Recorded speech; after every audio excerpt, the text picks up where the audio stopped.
Students, आज का topic है इंटरनल ट्रेड। इंटरनल ट्रेड, जैसे कि आप लोगों को मालूम ही है कि इंटरनल मतलब अंदर, है ना। अंदर यानी हमारी कंट्री यार्ड्स के अंदर जो भी हम ट्रेडिंग करते हैं, बाइंग एंड सेलिंग करते हैं, वो हमारा इंटरनल ट्रेड कहलाता है। मतलब हम हमारे कंट्री के अंदर ही कोई बायर और सेलर जो है वो ट्रांजेक्शन्स करते हैं। गुड्स एंड सर्विस हमारे पॉलिटिकल बाउंड्रीज के अंतर्गत होता है, तो ये हमारा इंटरनल ट्रेड कहलाता है। और सबसे खास बात हमारी जो इंटरनल ट्रेड की होती है वो होती है नेशनल करेंसी, यानी हमारे देश में जो चलने वाली करेंसी होती है उन्हीं करेंसियों से ही हम खरीदना और बेचना कर सकते हैं। यानी हमारे देश की करेंसी क्या है? Rupees and price.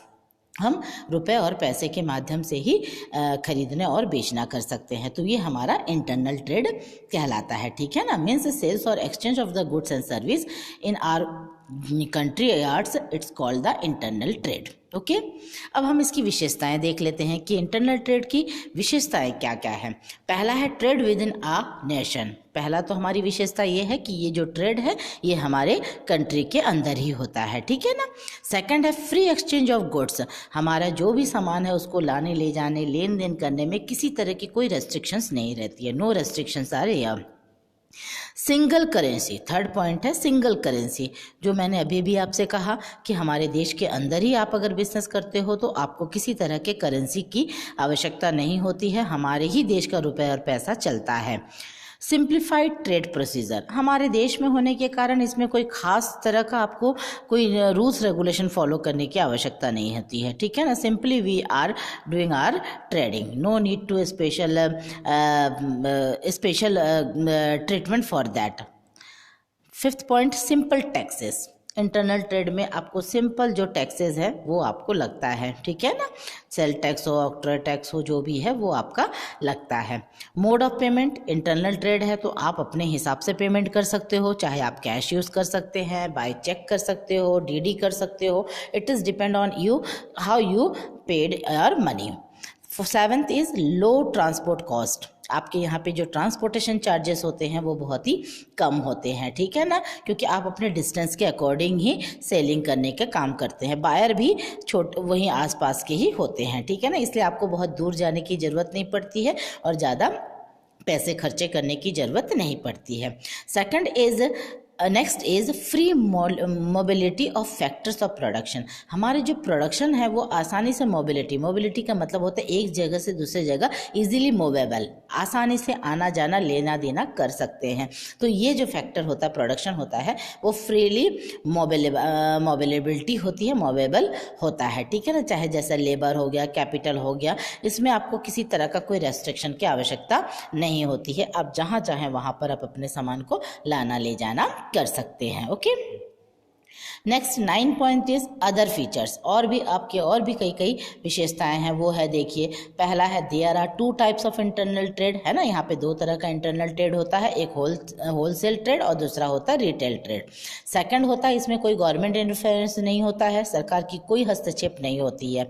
Next is the risk and uncertainty are less. आपकी जोखिम और अनिश्चितताएं कम होती है। क्यों? क्योंकि अगर विदेशों में अगर फॉरेन ट्रेड करते तो आपको काफ़ी चीज़ों की समस्याओं का सामना करना पड़ता, लेकिन अपने देश के अंदर ही कर रहे हैं तो आपको किसी तरह की कोई समस्या यहाँ पे नहीं रहता है, कोई रिस्क नहीं रहता है।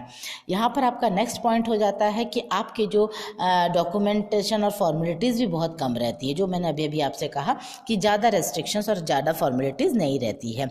Next is the scale of operations are confirm to the limited area. आप अगर जब चाहो उस हिसाब से आपके जो काम है वो आपकी लिमिटेड एरिया में कर सकते हो, मतलब जहाँ चाहो वहाँ करोगे। आप अगर अपने बिजनेस को बहुत दूर तक फैलाना चाहते हो आप ले जा सकते हो, अगर कम सीमा में ही करना चाहते हैं तो आप वहां पर कर सकते हैं। Okay, that all 9 points are related to the your features. Okay, अब हम इसके महत्व के बारे में जानेंगे, इंपॉर्टेंस की हमारा इंटरनल ट्रेड में क्या क्या महत्व है। ठीक है ना। पहला है it facilitate optimum utilisation of resources. आपको यहाँ पर देखना है कि हमारे देश में जितने भी रिसोर्सेज हैं फॉर द बाइंग और सेलिंग पर्पस, उसका आप ज़्यादा से ज़्यादा यूज़ कीजिए। ऑप्टिमम मीन्स ज़्यादा से ज़्यादा यूज़ कीजिए। रॉ मटेरियल हमारे प्रोडक्शन के लिए जो ज़रूरत होता है वो रॉ मटेरियल जितना आपको रिक्वायर है वो सारे आप रिसोर्सेज आप कलेक्ट कीजिए और उनका प्रॉपर तरीके से यूटिलाइज कीजिए। ठीक है ना। सेकंड है इट जनरेट्स एम्प्लॉयमेंट अपॉर्चुनिटी। दूसरा महत्वपूर्ण महत्व ये हो जाता है कि लोगों को रोजगार मिलता है, ठीक है ना, ज़्यादा से ज़्यादा एम्प्लॉयमेंट के अपॉर्चुनिटीज़ खुलते हैं, ठीक है, because you have a skill and knowledge of the work then you are getting the job. But here some things are different. You are if you are skilled and unskilled both workers are needed here. आपको दोनों चीज़ों का, आप अगर बहुत ज़्यादा skilled वाले worker हो तो आपको तो जॉब मिलना ही मिलना है, लेकिन आपके पास अगर कोई योग्यता नहीं है, अनस्किल्ड है, तो भी आपको यहाँ पर जॉब मिल जाते हैं। मीन्स पूरी तरह से अनएम्प्लॉयमेंट प्रॉब्लम को हम रिमूव कर सकते हैं। Next is development of auxiliaries. आपके जो ऑक्सिलरीज ट्रेड होते हैं, जिसको हम फर्स्ट चैप्टर में अच्छे से डिटेल किए हैं, तो वो ऑक्सिलरीज ट्रेड जैसे बैंकिंग, इंश्योरेंस, एडवर्टाइजमेंट, ये जो फैसिलिटीज़ है ये आपका डेवलप हो जाता है, ठीक है ना। इंटरनल ट्रेड में आपको कई तरह की सुविधाएं जो है आपको मिल जाती है, ठीक है, चाहे एम्प्लॉयमेंट हो, but also promote trade activity. आपका जो ट्रेड एक्टिविटी है उसको भी प्रमोट किया जाता है। नेक्स्ट है हायर स्टैंडर्ड ऑफ लिविंग। हमारे जो लिविंग स्टैंडर्ड है वो हमारा हाई बन जाता है। क्यों बन जाता है? अभी अभी थोड़ी देर पहले मैंने आपको सेकंड टॉपिक में बताया कि एम्प्लॉयमेंट मिल जाती है, आपको रोजगार मिल जाता है, तो जाहिर है कि रोजगार मिलना मतलब आपका इनकम बढ़ना, आपका इनकम बढ़ना मतलब आपका लिविंग स्टैंडर्ड बढ़ना, है ना। पैसा ही तो सब कुछ हो जाता है। जब आपके पास पैसे हैं तो आपके लिविंग स्टैंडर्ड तो बिल्कुल बढ़ेंगे ही बढ़ेंगे, ठीक है ना। नेक्स्ट है development of backward area. Internal trade जो है वो ये कोशिश करता है कि हमारे देश की जितने भी बैकवर्ड एरिया है, जितने भी पिछड़े क्षेत्र हैं, सबको कुछ ना कुछ फैसिलिटी मिलनी चाहिए, और उन फैसिलिटी के आधार पर ही हम क्या करते हैं, गवर्नमेंट कई तरह की सुविधाएं देती है, ठीक है ना। सस्ते कीमत पर चीप लेबर मिल जाते हैं, चीप रॉ मटेरियल्स मिल जाते हैं।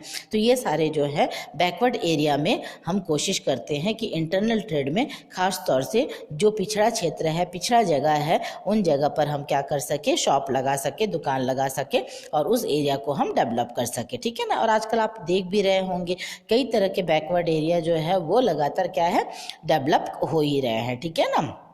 नेक्स्ट है रेवेन्यू टू द गवर्नमेंट। अब हमारे सबसे पहली बात हो जाती है कि सरकार को टैक्स के रूप में हम रेवेन्यू देते हैं, मतलब हमारा जो इनकम होता है उसका कुछ परसेंट जो है वो टैक्स के रूप में गवर्नमेंट को जाता है, और ये गवर्नमेंट का इनकम हो जाता है। तो टैक्स, सेल टैक्स हो गया, कॉरपोरेट टैक्स हो गया, इनकम टैक्स हो गया, कई तरह के जो इंडिविजुअल और ग्रुप के जो टैक्स होते हैं वो हम सरकार को पेमेंट करते हैं, गवर्नमेंट को देते हैं। तो ये हमारा क्या हो जा रहा है, रेवेन्यू टू द गवर्नमेंट्स। ये आपके क्या हो गए पूरे इंपॉर्टेंस ऑफ इंटरनल ट्रेड, मतलब हमारे इंटरनल ट्रेड का ये महत्व था, ठीक है। अब देखिए खास तौर से आपका डिफरेंस बिटवीन है बेटा इंटरनल ट्रेड और एक्सटर्नल ट्रेड। ये इंटरनल और एक्सटर्नल ट्रेड के जो डिफरेंस बिटवीन है वो देख लीजिए। पहला है एरिया। इंटरनल ट्रेड का एरिया क्या हो जाता है, हमारे बाउंड्री के अंदर होता है, मतलब हमारे कंट्री के अंदर होता है। लेकिन external trade to more than two countries, दो या दो से ज़्यादा कंट्रीज़ के बीच में जो हमारा ट्रेड होता है वो एक्सटर्नल ट्रेड कहलाता है। सेकंड है करेंसी। अभी अभी हमने इस बात को भी कैरेक्टरिस्टिक में बताया कि करेंसी जो है हमारे इंटरनल ट्रेड में डोमेस्टिक करेंसी चलती है, और एक्सटर्नल में रिलेटेड टू कंट्रीज, जो जिस जगह का होगा उस जगह की कंट्री के जो करेंसीज चल रहे हैं उन्हें हम यहाँ पर लेते हैं, ठीक है। थर्ड है ट्रांजैक्शंस। हमारा जो ट्रांजैक्शंस है वो सिंपल बाइंग और सेलिंग होता है, लेकिन जैसे आप एक्सटर्नल ट्रेड करने जाते हो ये हमारा इंपोर्ट और एक्सपोर्ट कहलाता है, ठीक है। हम उसे बाइंग और सेलिंग ना करके इंपोर्ट और एक्सपोर्ट वर्ड कहते हैं। नेक्स्ट है रेस्ट्रिक्शंस। आपके यहाँ पर जो भी ट्रेड करते हो उसमें कई तरह के रेस्ट्रिक्शंस होते हैं, ठीक है। और यहाँ पर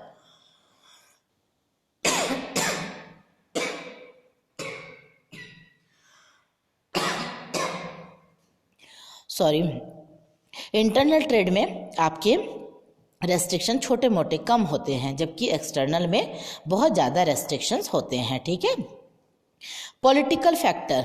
आपकी जो पॉलिटिकल फैक्टर है वो आपका इंटरनल पॉलिटिकल फैक्टर के अंतर्गत आ जाता है। इंटरनेशनल रिलेशनशिप आपके नहीं बनते हैं, लेकिन एक्सटर्नल में आपका पॉलिटिकल रिलेशनशिप जो है अदर कंट्री के साथ भी बन जाती है, दूसरे कंट्री के साथ भी आपका रिलेशनशिप बनते हैं, ठीक है।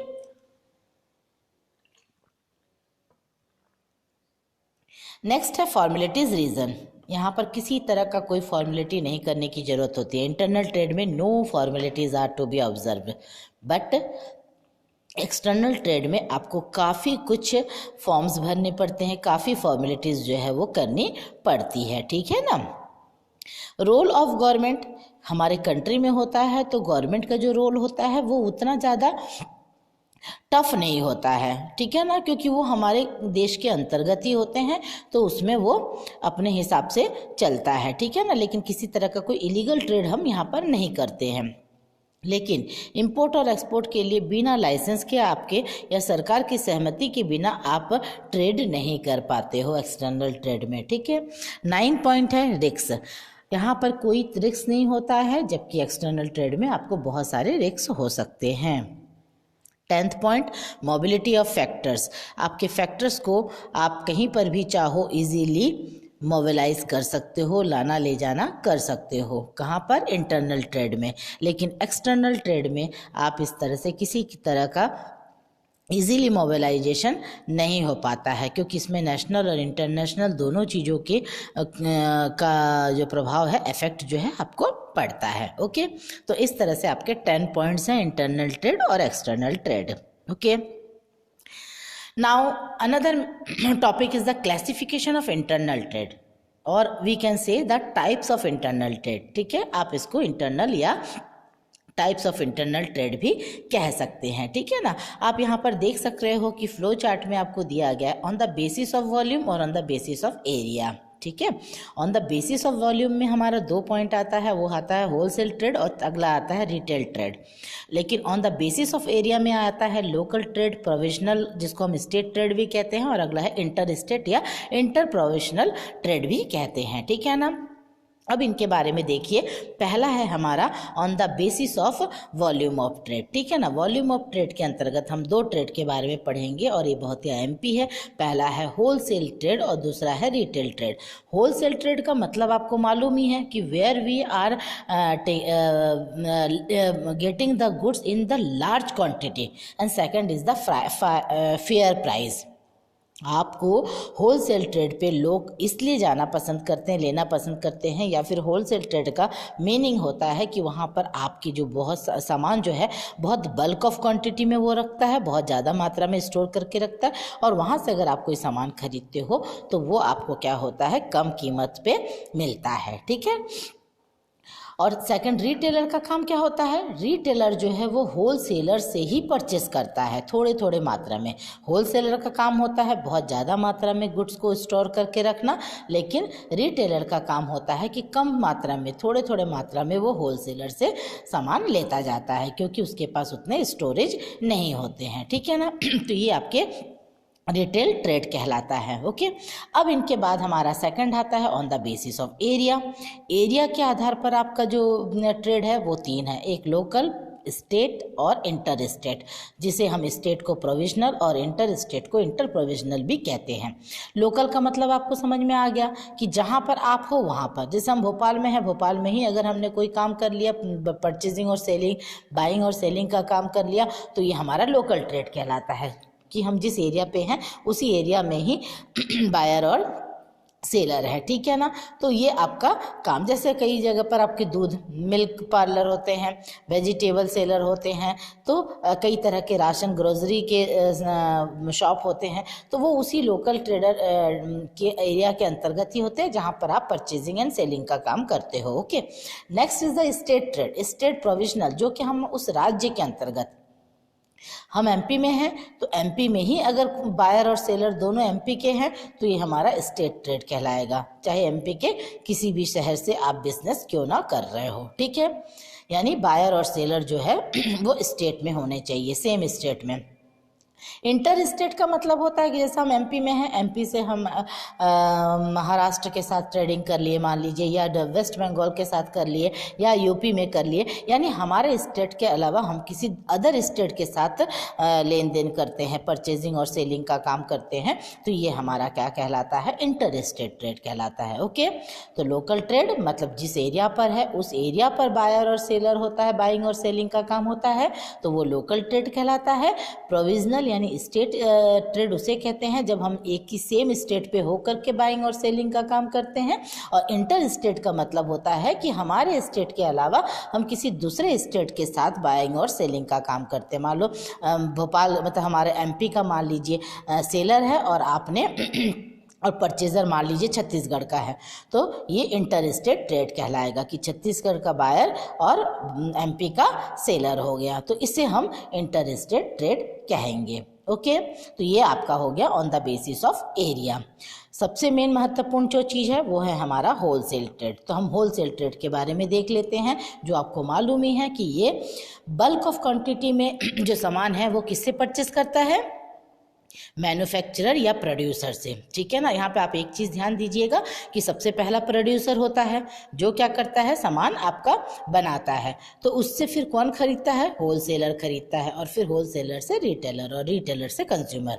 तो फिलहाल होलसेलर ने कहाँ से परचेस किया, ये लार्ज क्वांटिटी पे या बल्क क्वांटिटी में इन्होंने प्रोड्यूसर या मैन्युफैक्चरर से क्या किया, सामान को परचेस कर लिया। ठीक है ना, तो ये हमारा होलसेलर कहलाता है। अब होलसेलर के एक डेफिनेशन देख लीजिए। एस.सी. थॉमस जो है वो कहते हैं द होलसेलर और the wholesale trader is a trader who purchase goods in large quantities from the manufacturers and resell to the retailer in small quantities। तो यहाँ पर आपको बोला जा रहा है कि होलसेलर यानी जो थोक विक्रेता होते हैं या थोक व्यापारी होते हैं वो बहुत अधिक मात्रा में लार्ज क्वांटिटी पे मैन्युफैक्चरर यानी जो सामान बनाने वाले हैं उनसे लार्ज क्वांटिटी पे खरीदते हैं, और थोड़ी थोड़ी यानी स्मॉल क्वांटिटी पे वो क्या करते हैं, रिटेलर को सेल करते हैं। ठीक है ना, तो ये होलसेल ट्रेड के अंतर्गत आता है। अब इसकी हम विशेषताएं देख लेते हैं, कैरेक्टरिस्टिक क्या है। सबसे पहला पॉइंट वही है कि बल्क बाइंग, हम यहाँ पर क्या करते हैं, बहुत अधिक मात्रा में सामान को परचेज कर लेते हैं। ठीक है ना, तो इसका मेन महत्वपूर्ण फीचर्स यही है कि हम यहाँ पर क्या करते हैं, लार्ज क्वांटिटी पे गुड्स को परचेज बाइंग कर लेते हैं, परचेज कर लेते हैं और स्टोर करके रख देते हैं। ज़्यादा मात्रा में हम उसे स्टॉक करके रख देते हैं। तो होलसेलर ज़्यादा मात्रा में इसीलिए मैन्युफैक्चरर और परचेजर से खरीदता है क्योंकि वो उसे बहुत ज़्यादा मात्रा में स्टॉक करके रखता है, फिर बाद में उसे वो रीसेल करता है। ठीक है, नेक्स्ट है वन स्पेशलाइज्ड मर्चेंटाइज्ड। यहाँ पर आपका जो पर्टिकुलर जो होलसेलर का काम होता है वो किसी एक पर्टिकुलर थिंग्स को लेकर के हो सकता है। जैसे मान लीजिए कोई मंडी में है, वो आलू और प्याज रख रहा है, तो वो होलसेलर आलू और प्याज का ही कहलाएगा। कुछ लोग प्लास्टिक के सामान को ही खरीद कर रखते हैं, तो यानी एक ही पर्टिकुलर चीज़ों को लेकर के चलते हो। ठीक है ना, तो वो आपका प्लास्टिक हो गया, बोंच हो गया, स्टील हो गया, तो ये कई तरह के सामान हो जाते हैं जो कि आपके अलग अलग लोगों के पास पाया जाता है। स्पेशलाइज्ड मतलब होता है आप जो होलसेलर हो, आप किसी एक ही सामान को अपने पास रख रहे हो, आप चारों तरफ की चीज़ों को नहीं रख रहे हो। अगर आप आलू और प्याज रख रहे हैं तो हम ये नहीं बोलेंगे कि गोभी भी आपसे मिल जाएगा और दूसरे वेजिटेबल्स भी आपसे मिल जाएंगे या फ्रूट्स आपसे मिल जाएंगे। ठीक है ना, तो होलसेलर बेसिकली क्या करते हैं, किसी एक ही पर्टिकुलर प्रोडक्ट को अपने पास लेकर के रखना पसंद करते हैं। ठीक है ना, अगला है सेल्स टू रिटेलर, जो मैं अभी थोड़ी देर पहले आपको बता रही थी कि रिटेलर को सेल करने का जो सीक्वेंस है वो क्या होता है। पहला प्रोड्यूसर होता है, प्रोड्यूसर से होलसेलर के पास, होलसेलर से रिटेलर के पास, फिर रिटेलर से कंज्यूमर के पास जाता है। ठीक है ना, तो ये आपके गुड्स और कमोडिटीज़ जो है वो रिटेलर को इसी सीक्वेंस में जाते हैं और रिटेलर को स्मॉल लॉट्स पे देते हैं, कम मात्रा में दिया जाता है। ठीक है, नेक्स्ट है स्टॉक इन गोडाउन। होलसेलर का भी है कि अगर वो स्टॉक या बल्क ऑफ क्वांटिटी में अगर परचेस करता है तो दे नीडेड अ गोडाउन, है ना, गोदाम तो होना चाहिए जहाँ पे where they kept the goods, तो ये स्टॉक गोडाउन में करके रखते हैं। क्रेडिट फैसिलिटी, इस तरह का जो सेलर होता है उसे क्रेडिट फैसिलिटी भी दिए जाते हैं, वो अपने गुड्स को रिटेलर को उधार में भी देते हैं। डायरेक्ट लिंक विथ मैन्युफैक्चरर, ये जो होलसेलर है ना, इनके क्या होता है कि मैन्युफैक्चरर और रिटेलर दोनों के बीच का ये संबंध इनके बना हुआ रहता है, ये लिंक होते हैं। होलसेल रिटेलर क्या चाहता है ये होलसेलर को पता है, होलसेलर के माध्यम से मैन्युफैक्चरर को ये मैसेज जाता है, तो यानी ये मीडिएटर के रूप में काम करता है मैन्युफैक्चरर और रिटेलर के। ग्रेडिंग एंड पैकिंग, ये होलसेलर जो है वो प्रोडक्ट के ग्रेडिंग और पैकिंग भी करता है। ग्रेडिंग का मतलब होता है क्वालिटी के हिसाब से हम उसको ग्रेड देते हैं ना, कि ये कौन सा अच्छा है। आप चावल खरीदते हैं, गेहूं भी खरीदते हैं, तो हर गेहूं का कीमत एक समान और हर चावल की एक समान नहीं होती है, तो क्वालिटी वाइज उसको पैक किया जाता है, ठीक है ना। ह्यूज कैपिटल, होलसेलर को क्या करते हैं, उन्हें ज़्यादा पैसा इन्वेस्ट करना पड़ता है। क्यों? क्योंकि वो एक ही टाइम पे बहुत ज़्यादा मात्रा में सामान प्रोड्यूसर से परचेस करके लाते हैं, ठीक है ना, इसीलिए उन्हें बहुत ज़्यादा मात्रा में इन्वेस्टमेंट करने की आवश्यकता होती है। लो मार्जिन ऑफ प्रॉफिट, और ये होलसेलर जो है वो कम मात्रा में प्रॉफिट रख करके लोगों को देता है, कस्टमर को देता है, ठीक है। शॉक एब्जॉर्वर, ये जो वर्क होता है ये रिस्क इन्वॉल्व रहता है इस पे, ठीक है ना। ये कई तरह के सामान को बेचते हैं, तो the work as a shock absorber as the risk involve in the distribution are to be borne by them only. वो डिस्ट्रीब्यूट करता है तो उसमें उसे काफ़ी जोखिम होती है, अगर मान लो सही ढंग से नहीं डिस्ट्रीब्यूट हुआ तो आपको नुकसान हो सकता है। लिटिल अटेंशन ऑफ डेकोरेशन, इन जो वो होलसेलर है उसे किसी तरह का डेकोरेशन यानी तामझाम करने की आवश्यकता नहीं होती, उसे अपने शॉप को डेकोरेट करने की कोई आवश्यकता नहीं होती है। नो सेंट्रल सिचुएशन, यहाँ पर किसी भी तरह का सेंट्रल पोजीशन यानी सिटी की आवश्यकता नहीं होती है, आप कहीं पर भी अपना शॉप लगा सकते हो, अपना गोडाउन रख सकते हो, रिटेलर इजीली आपके पास पहुंच जाएगा। नो सेल टू कंज्यूमर, कोशिश यही रहती है कि होलसेलर जो है वो कंज्यूमर को सेल नहीं करता है। गोडाउन्स एंड वेयर हाउस, ये तो होना ज़रूरी है, क्योंकि अगर होलसेलर है तो होलसेलर को गोडाउन में सामान रखना ही पड़ता है, क्योंकि स्टॉक करके आपको रखना पड़ता है।